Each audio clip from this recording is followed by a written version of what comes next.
भाई बहन के अटूट प्रेम का पर्व रक्षाबंधन प्रति वर्ष श्रावण पूर्णिमा को मनाया जाता है।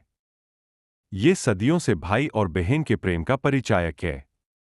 पौराणिक कथाओं के अनुसार इस त्योहार की परंपरा उन बहनों ने रखी जो सगी बहनें नहीं थीं। देवासुर संग्राम के बाद सब कुछ खोने के बाद राजा बलि ने विश्वजीत यज्ञ किया और अनेक तरह के अमोघ अस्त्र प्राप्त किए। पुनः स्वर्ग पर चढ़ाई करके देवराज इंद्र को स्वर्ग से भगा दिया तो देवराज इंद्र ने भगवान विष्णु से प्रार्थना की। भगवान विष्णु ने माता अदिति के गर्भ से वामन के रूप में अवतार लिया। भगवान वामन ने राजा बलि से कहा, मुझे केवल उतनी भूमि चाहिए जितनी भूमि मेरे 3 पग कदम में नप जाए। बलि का दान और मां लक्ष्मी का बलि को भाई बनाना। महाराजा बलि ने वामन के आग्रह के बाद 3 पग भूमि दान करने का संकल्प किया। प्रभु ने एक पग में धरती और दूसरे पग में आकाश को नाप दिया और फिर तीसरे पग के लिए अपने पैर उठाए और बलि की ओर देखा। तभी बलि ने हाथ जोड़कर अपने घुटनों पर बैठकर कहा, हे प्रभु, तीसरे पग में आप मुझे नाप ले और मुझ पर भी स्वामित्व स्थापित कर ले। यह रहा मेरा मस्तक, आपकी सेवा में, आप मेरे मस्तक पर पग धरें।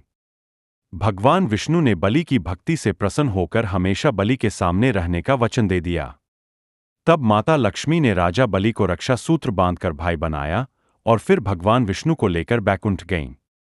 वो दिन श्रावण पूर्णिमा का दिन था। द्रौपदी का श्री कृष्ण को राखी बांधना। श्रावण मास की पूर्णिमा का दिन था जब भगवान श्री कृष्ण ने सुदर्शन चक्र से शिशुपाल का वध किया। तब उनकी तर्जनी अंगुली में चोट आ गई।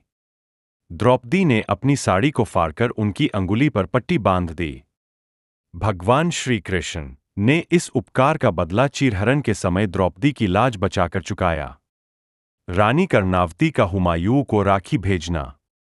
गुजरात के सुल्तान बहादुर शाह ने चित्तौड़ के नाराज सामंतों के कहने पर चित्तौड़ के शासक महाराणा विक्रमादित्य को कमजोर समझकर राज्य पर आक्रमण कर दिया था।